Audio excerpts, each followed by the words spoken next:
मनीष अपनी गाड़ी को चलाता हुआ काफी परेशान लग रहा था। रह रहकर वो अपने माथे पर आने वाली पसीने की बूंदों को हाथ से पोंछ रहा था। तभी वो अपनी गाड़ी का एसी तेज कर देता है। उसकी गाड़ी 80 की स्पीड से सुनसान सड़क पर दौड़े जा रही थी। वो हैरान था कि रोजाना इसी रास्ते पर इतनी रोशनी रहती थी, लेकिन आज सारी स्ट्रीट लाइटें बंद थी। वो अपनी घबराहट को कम करने के लिए एफएम चला देता है और तभी उसे एक भयानक सी आवाज सुनाई देती है। दूसरी दुनिया में आपका स्वागत है। ये सुनते ही मनीष पूरी तरह से ठंडा पड़ जाता है और गाड़ी का एक्सेलरेटर दब जाता है और गाड़ी दो बारी पलटकर डिवाइडर के साथ जाकर टकरा जाती है और मनीष की मौत मौके पर ही हो जाती है। वहीं दूसरी ओर एक औरत समीरा एक अंधेरे से कमरे में इधर से उधर घूम रही थी। उसने काले रंग के कपड़े पहने हुए थे और उसके माथे पर एक बड़ा सा लाल टीका था। कमरे के फर्श पर एक अग्नि कुंड जिसमें आग जल रही थी और पास में 4 नींबू, कुछ सुपारी और कुछ लाल रंग के धागे पड़े थे।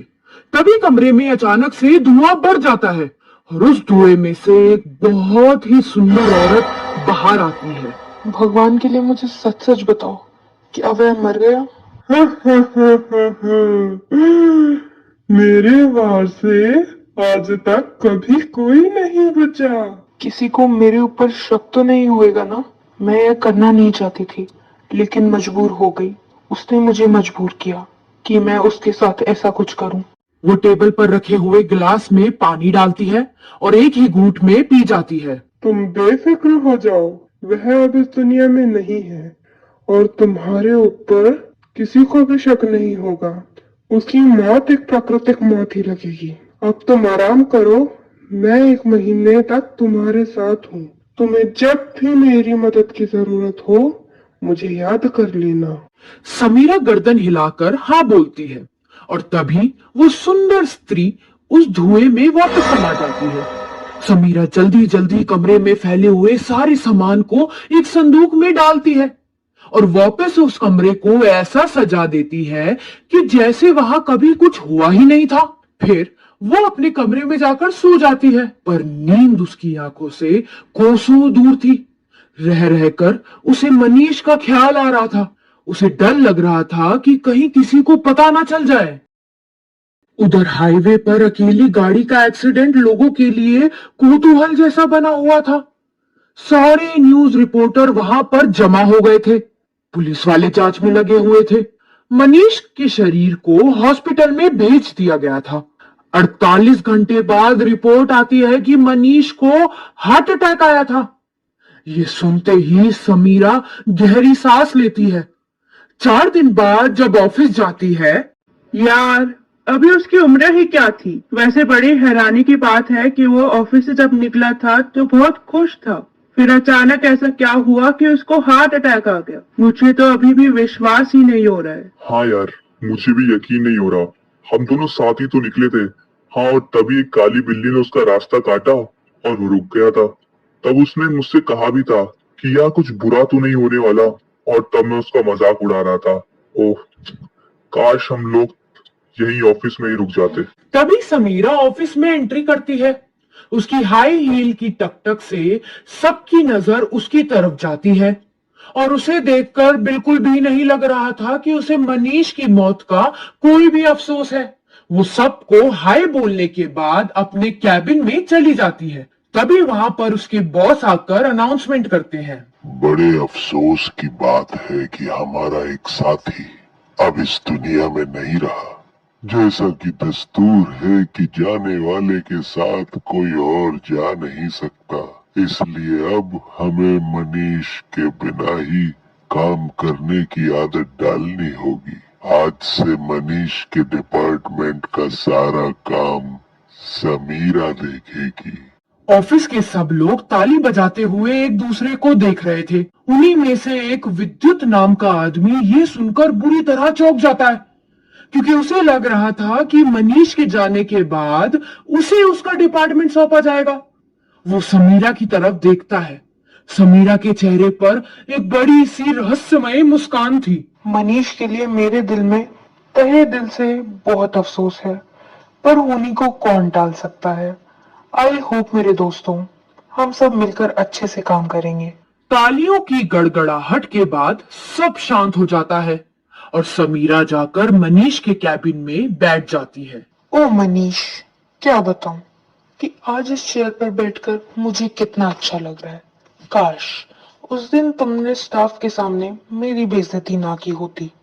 अपनी मौत के तुम खुद ही जिम्मेदार हो। मैं अपने गुस्से को काबू में नहीं कर पाई और देखो अंजाम, आज तुम दुनिया में नहीं हो और तुम्हारी चेयर मेरी हो गई। तभी वो आंख बंद करके उस दिन के बारे में सोचती है। 2 हफ्ते पहले की बात, लंच टाइम था और सारा स्टाफ कैंटीन में बैठा हुआ था। मनीष सबके साथ हंसी मजाक कर रहा था। सब लोग उसे पसंद करते थे क्योंकि वो बहुत ही जिंदा दिल था। तभी समीरा वहां आती है। सुनो तो समीरा, पता है अभी अभी बॉस ने मुझे बताया कि इस बारी भी तुम्हारा प्रमोशन कैंसिल हो गया है। लगता है तुम्हारे दिए गए आइडियाज बॉस को पसंद नहीं आए। लगता है मेरा प्रमोशन नहीं हुआ। तुम्हें बहुत खुशी हो रही है। नो नो, ऐसा तो बिल्कुल नहीं है। लेकिन हाँ, हम दोनों ने जब इस ऑफिस में ज्वाइनिंग की थी तो तुम मेरी सीनियर थी और आज देखो मैं तुम्हारा सीनियर हूँ, सिर्फ इसलिए क्योंकि मेरे पास में बहुत ही बढ़िया आइडियाज होते हैं। आइडिया? My foot. इस बार ऐसा आइडिया लाऊंगी कि कोई भी मुझे प्रमोशन देने से मना नहीं कर सकता। फिर वो वहां से दंदनाते हुए चली गई और आज वो मनीष के कैबिन में बैठी हुई थी। उधर बाहर विशाल विद्युत से बोलता है। यार ये क्या हो गया? सारा स्टाफ जानता है कि समीरा इस पोस्ट के काबिल नहीं थी, फिर बॉस ने उसे ही प्रमोशन क्यों दिया? विद्युत, उस सीट पर तो तुम्हें होना चाहिए था। हैरानी तो मुझे भी बहुत हो रही है। जिस तरह आज वो सुबह ऑफिस में आई थी, ऐसा लग रहा है जैसे उसे अपने प्रमोशन के बारे में पहले से पता चल गया था। पता नहीं बॉस को उसने कौन सी पट्टी पढ़ाई होगी। कोई बात नहीं, बोर्ड की मीटिंग होने दो, फिर मैं भी अपने पॉइंट ऑफ व्यू रखूंगा। विद्युत का एक पल के लिए भी आज ऑफिस में मन नहीं लग रहा था। वो बॉस के कैबिन में जाता है और तबीयत ठीक ना होने का बोलकर घर के लिए निकल जाता है। नीचे पार्किंग में जब वो अपनी कार स्टार्ट कर रहा था तो उसकी नजर ऑफिस की उस खिड़की पर जाती है जहां खड़े होकर समीरा उसे देख रही थी। उसने ध्यान से देखा तो समीरा गहरी सी मुस्कान के साथ उसे देख रही थी। वो अपनी गाड़ी में चाबी लगाता है और फिर ऊपर देखता है तो समीरा किसी से बात कर रही थी, लेकिन खिड़की पर उसके सिवा और कोई नहीं था। वो अपनी गाड़ी स्टार्ट करके वहां से निकल जाता है। घर पहुंचने पर ओफो, ये क्या? आज भी तुम्हारा चेहरा लटका हुआ है। कम ऑन, आज तो जनाब का प्रमोशन हुआ होगा। विद्युत अपना लैपटॉप सोफे पर रखता है और आंखें बंद कर सोफे पर बैठ जाता है। उसकी पत्नी रेखा उसके कंधे पर हाथ रखकर बोलती है। क्या हुआ? तुम इतने परेशान क्यों लग रहे हो? क्या प्रमोशन नहीं मिला? उसने जरूर कोई काला जादू चलाया है। मुझे तो अब शक हो रहा है कि मनीष को भी उसी ने मरवाया है। वो बहुत पावरफुल लग रही थी, ऐसे जैसे कि वो कुछ भी कर सकती है। कैसी बहकी बहकी बातें कर रहे हो तुम? किसके बारे में बातें कर रहे हो? समीरा, मैं समीरा की बात कर रहा हूँ। अचानक से ही रेखा विद्युत के पास आकर बैठती है। क्या कहा तुमने? हाँ विद्युत, मुझे याद आया। एक दिन जब वो मुझे मार्केट में मिली थी तो बड़ी अजीब अजीब सी चीजें खरीद रही थी।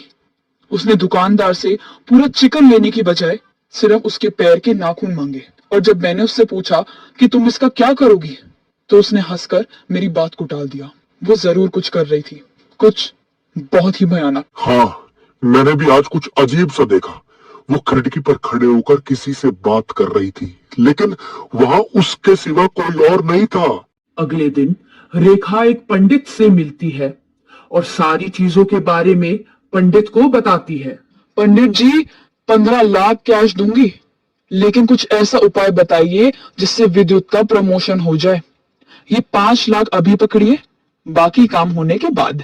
5 लाख टेबल पर रखे देखकर पंडित जी के मन में लालच आ जाता है और वो रेखा को बताते हैं कि तुम यक्षिणी का आह्वान करो। मैं तुम्हें उसकी सब विधि बता दूंगा। 21 दिन रोजाना रात के समय 12 से 2 तुमने रोज उसका आह्वान करना है। फिर जो भी काम तुम उसे बोलोगी वो तुम्हारा काम कर देगी और किसी को पता भी नहीं चलेगा। घर आकर रेखा विद्युत को बोलती है कि उसे एक पूजा करनी है और वो उसकी प्रमोशन के लिए है, इसलिए वो 21 दिन तक उसे बिल्कुल भी डिस्टर्ब ना करे। और उसी दिन रात को रेखा एक कमरे में खुद को बंद कर लेती है। वहां पर हवन कुंड तैयार करती है और कुछ नींबू, एक कागज पर लिखा हुआ समीरा का नाम, कुछ लाल और काले रंग के कपड़े, सिंदूर, मुर्गे के नाखून और बहुत सारी चीजें रखी होती हैं। समीरा काले रंग की साड़ी पहनती है और एक बड़ा सा टीका अपने माथे पर लगाकर वो यक्षिणी का आह्वान करती है। लगातार 21 दिन वो यही काम रोजाना रात को करती है और 21वें दिन हवन कुंड में से एक बहुत ही सुंदर स्त्री बाहर आती है। तुमने मेरा आह्वान किया है, मैं तुम्हारे कार्य को करने के लिए तुम्हारे पास आई हूँ। 1 महीना तुम मुझसे कुछ भी करवा सकती हो। मुझे उसकी मौत चाहिए और अपने पति का प्रमोशन। साम दाम दंड भेद कुछ भी करो, लेकिन इस हफ्ते के आखिरी तक ये सब हो ही जाना चाहिए। ठीक है, हो जाएगा। फिर वो एक गुलाबी धुएं में बदल जाती है और वहां से गायब हो जाती है। अगले दिन सुबह सुबह विद्युत ऑफिस जाने के लिए तैयार होता है। लीजिए जनाब, अब आप जरा अपनी ड्रेस अच्छे से पहनो, क्योंकि कुछ ही दिनों में आपको प्रमोशन मिलने वाला है। सच में? क्या वो आई? रेखा हाँ में गर्दन हिलाती है। किसी को कुछ पता तो नहीं चलेगा ना? यक्षिणी किसी को दिखाई नहीं देती, वो अपना काम बहुत सफाई के साथ करती है। अब तुम निश्चिंत होकर ऑफिस जाओ, इस हफ्ते के आखिर तक तुम्हें प्रमोशन मिल जाएगा। उसी दिन ऑफिस खत्म होने के बाद समीरा अपना बैग उठाकर गाड़ी की तरफ जाती है। तभी एक भयानक काली बिल्ली उसका रास्ता काटती है। वो इग्नोर करते हुए अपनी गाड़ी का दरवाजा खोलती है और गाड़ी स्टार्ट कर देती है। रात काफी हो चुकी थी। वो अचानक से अपने आप को बहुत ही घुटा घुटा महसूस करती है। अपने माथे पर आए हुए पसीने को पोंछती है। गाड़ी के एसी को फुल कर देती है, मगर वो अभी भी घबराहट महसूस कर रही थी। और तभी वो अपनी गाड़ी का एफएम चालू करती है और उसमें से एक बहुत ही डरावनी आवाज आती है। दूसरी दुनिया में आपका स्वागत है।